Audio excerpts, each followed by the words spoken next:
Good morning mga idol. Ayan, may dumaan po maglalako dito kanina. Bumili ako ng pusit. Yes po. Katapos ko lang magkape. Magkape na po tayo. Good morning po sa inyo mga idol. Ito po, yung aking nabiling pusit. Ito, medyo malalaki. So, ang gagawin ko pong luto dito, pusit pansit. Yan po niluluto ko palagi. Paborito ko po yung pusit pansit. Napakasimpleng lutuin. Pakikita ko po sa inyo kung paano ko lutuin ito at paano gagawin to ngayong umaga. Kaya abangan nyo po. Let's go! Iyan, simpleng ingredients lang po. May sibuyas, bawang, luya, sultanghon, at saka mamasitas sa oyster, at saka suka. Of course, ang ating gagamitin dyan, vermicelli. Umpisa tayo maggayat ng ginger at saka ng bawang. Gayat na po natin ang sibuyas. Ayan. Nalilipis lang. Pagpawala po ng lansa ang luya. Siyempre, hindi makukontento tayo ng walang bawang. Okay. Naingay ang kandidato.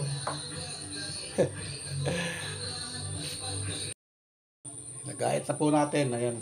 Gayat na po natin siya. Bawang, ginger, at saka sibuyas. Siyempre, may mga luya, may mga paminta pa yung black pepper. So, abangan po natin. Gigisa na po natin yan. Let's go!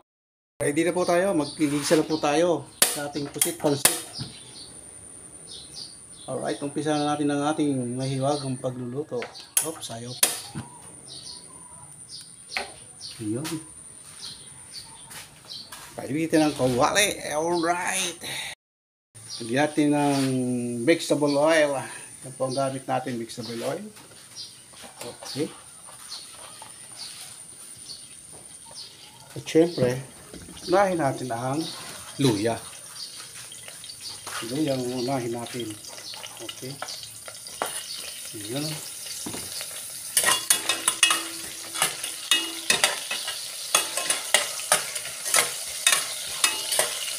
Banguhin natin ang kaunti ang luya. Alright.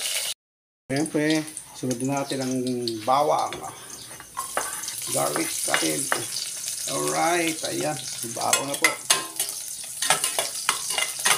Pahalimukain. Pabanguhin ng aroma.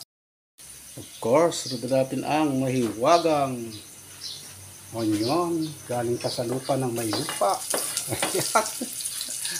Alright. So, ito ang ating niluluto po ay pusit pansit. Yung pusit pansit po ay sumisikat ngayon sa Quezon City.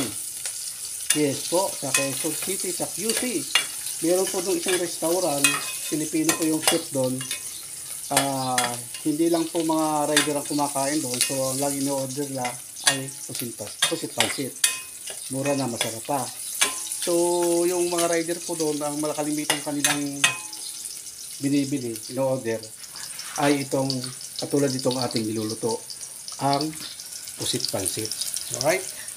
Napula na yung ating mga ingredients. Okay? Lagyan na natin siya ng magic ala aji. Ayan.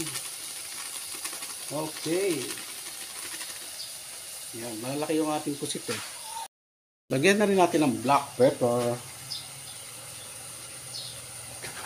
Alright. Siyempre pa, lagyan natin ng black sauce.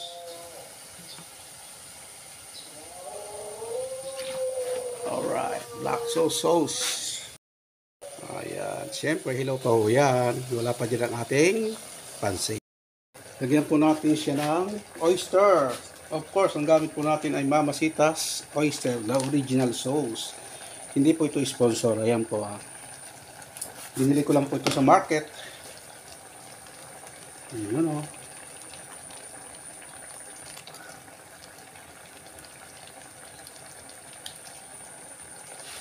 Ayos.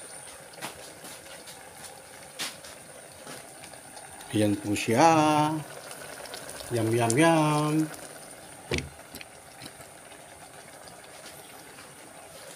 Lagyan na natin ng sabaw. Ayun o. Pakukuluin po natin yan ng ayos. Kuluan na siya o. Okay. Alright. Lagyan na po natin ang Good Life Vermicelli Special. Ganyan po yung ginagamit kong may tali. Wait lang. Wala.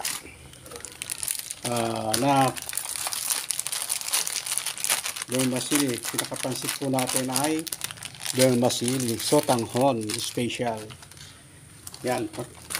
Yan na po natin lahat. Kasi naparami yung sabaw. Yan na. Siyempre, wala pang suka yan. Ha? Kailangan may asim na kaunti po yan para nanunuot yung sarap. Okay. Samahan na rin natin ang sukang papakapasin ang dato puti vinegar. Yan o. Alright. Hanggang sa medya na po yan ng bahagya. Okay na po yun. Alright.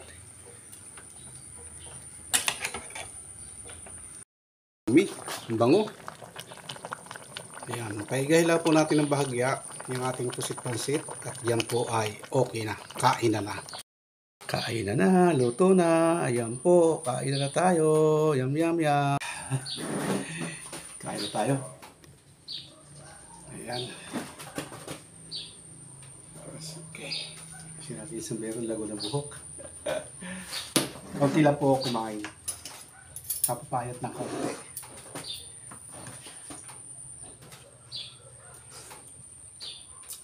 Sarap. Grabe. Oh. Paborito. Taka lang yung aking kanin. Ayaw kong kumain sa malaking plato. Tama na po yan. Bye-bye. Kain na po tayo. Thank you for watching. And God bless and more power. Bye-bye.